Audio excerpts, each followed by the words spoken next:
one time, put your hands together for GMD. Make some noise. Now, I got a very special friend in the audience tonight. We're going to get into this a little bit more out. All right, call him up here, breaking balls. It was May 2009. And I got a phone call from this guy named Big Sam. And Big Sam wanted me to come down to his spot in the Bronx to do a showcase. He asked me, what's the best night for you, Frankie Bones? I said, well, I figure Friday night's probably the best night because everybody's gotten paid.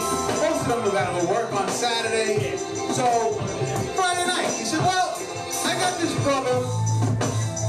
He's going to go slipping through right now to hang up his coat. You didn't see him. I got this brother that's doing a web TV show on Friday night. Maybe you can work out something with him, and after his show, you can do your showcase. So I said, okay, that sounds good. How do we set this up? So this guy, Big Sam, good brother, he had me meet him in the Bronx. Of course, I was 45 minutes early, like I always am. And I got there, Benny Negro was his name up, okay? So Benny Negro was there, he was waiting for me. And Big Sam was late. Big Sam wanted me to go to some fancy restaurant, start ordering steaks and wine, and when he got there, he was going to cover the tab.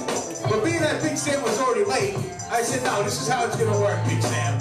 I drove from 2 hours away. I was 45 minutes early. You're late.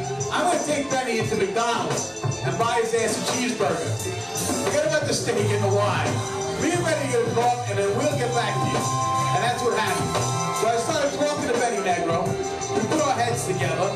Before you knew it, he was doing his web show, and I was doing my showcase after his web show. Then we started to co-mingle the independent artists into his show, and before you know it, the showcase was out. So me and Benny started rocking together, and just like so many people that he rocked with in the past, Ralph McDaniels,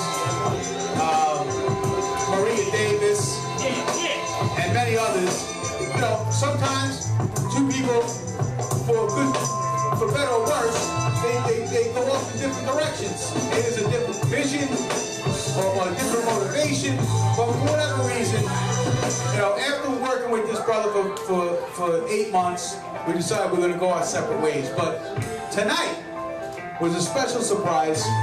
Benny asked me if he could come down and show some love, and ladies and gentlemen, without further ado, Benny Negro. 1, 2, 1, 2. Yeah.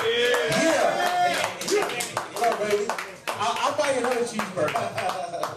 Yo, man, I like what you got going on over here, man. You like it? Yes, I do. You got the unsigned artists, you know what I'm saying, doing their thing.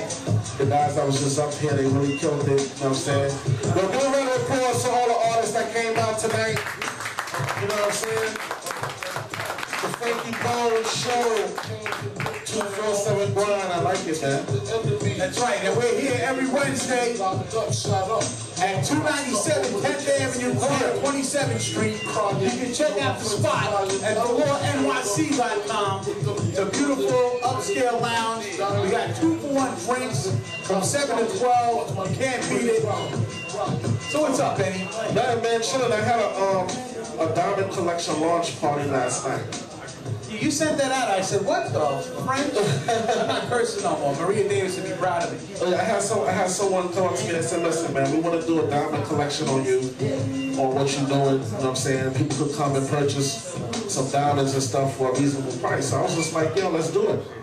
How can we rob the diamonds? That's what I want to know. You crazy, man. How can we rob the diamonds? Man.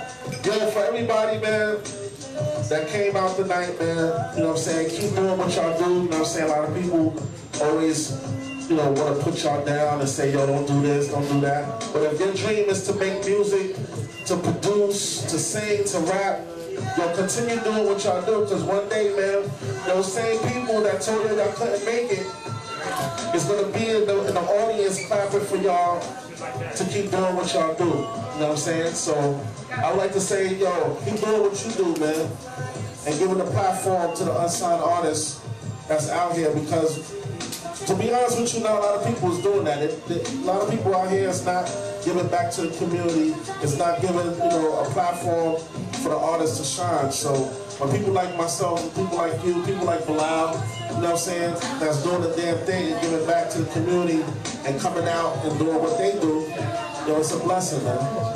I agree. You know, you know how it started with me. You know the story better than most people because I told you like 1,000 times. And I like to tell the story over and over again, but you know, it all started with one artist. And you know, that one artist, after doing a lot for him and trying to bring him up to the next level, his head started to swell. Like he thought he was Jay-Z already. So, you know me. Right. You know, that just gets me more motivated to go out there and show whoever it was that, you know what, I'm going to keep on going, I'm going to keep on doing it, I'm going to blow through this obstacle. So I started going to showcases all over the city. Right. And I started to see what was happening, what people were doing, and more importantly, I listened to what the independent artists were saying when it was over. Whatever their complaints were, whatever things they liked about it. I went to listening parties, I went to open mics, I went to showcases. You know, I went to just about everyone in the city, the ones that I know about anyway. Right. And I tried to take the best from all of those and put it into the web TV show. Right. You know, and we're trying to get to know these independent artists as well. You know, my interviewing skills are getting better. You know, I'm independent myself right now, and I'm trying to learn to get better at what I'm doing as well. But I think that's the thing that's really missing is, you know, the people, in order for you to build a fan base, the people have to know who you are. You know, you can have a hot song, and then as soon as they're sick and tired of hearing that song, you're not hot no more. You know, it's not playing on the radio no more, and you're not hot no more. But if they know who you are, where you're from, what you've been through, what you like, you know, they're more like, if they're like you, it doesn't matter what songs you put out. Right. They're going to follow you, they're going to come to your movies, whether, you know, if it's not music, if it's a movie. You know, like me, myself, I love John Travolta. Okay? So, not every movie that he was in was a great movie, but I still had to see it because I love John Travolta. You know? Same thing with building a fan base. If the people know who you are and get to know you as a person, then they will follow you. That's true. You know, a big part of this business, which is the one thing that I see missing for most of the unsigned acts out there, is building that fan base. And if one day you want to fill up Madison Square Garden or Nassau Coliseum, you got to be able to fill a little 100-person spot. Right. Okay, you need to be able to bring, starting off with 10, 15 people, 20 people to come and see you on a regular. If you want them to travel around the world like the Grateful Dead, and people will follow them wherever. Now they, you know, they're not touring anymore. Of course, Jerry Garcia died, but the moral of the story is, when you have a fan base, they'll follow you. They'll go sleep in the fucking school. I cursed. Maria Davis, forgive me. All right, but they will go sleep in the snow on the sidewalk for 3 days to get tickets to see you. That's a fan. I can elaborate a little bit on that, because I started off in the radio station. It was just 3 of us, and then we went to Smitty's. It was like maybe 10, 12. You know what I'm saying? And then we went to Manny's. It went from 10, 12 to about 60, 70. And then now I'm like 150, 200 strong. So I understand where it is when it comes to fan bases. Like, you get 1, 2 people, your family member that might like you a little bit. And then you just, you know. And they still want some free food. Yep. So, but you know what? Tonight is about the artists, man. I'd like to thank you for having me here. I'd like to enjoy some of your artists that you have here. You know. You came to enjoy the 2-for-1 drinks. Who you kidding? Yeah, that's it. Hell yeah. Yo, man. What's up, man? Turn the mic on. I'm good. Everything's good over there? Good seeing you. No doubt, man. Looking kind of flashy and pressed. I mean, you know, I'm making a little money now, you know what I'm saying? That's what it's about, man, you know what I'm saying? You study your craft, do what you do. I'm trying to be like you, Bilal. Oh, yeah, right. DJ Bilal! DJ Bilal, a big round of applause for my man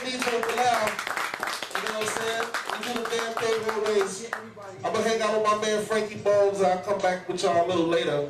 That's what's up, man. No doubt, man. I want to see some of your talent here, man. You're gonna see them. Yep. Thanks for coming out, Ben. Everybody, Benny Negro.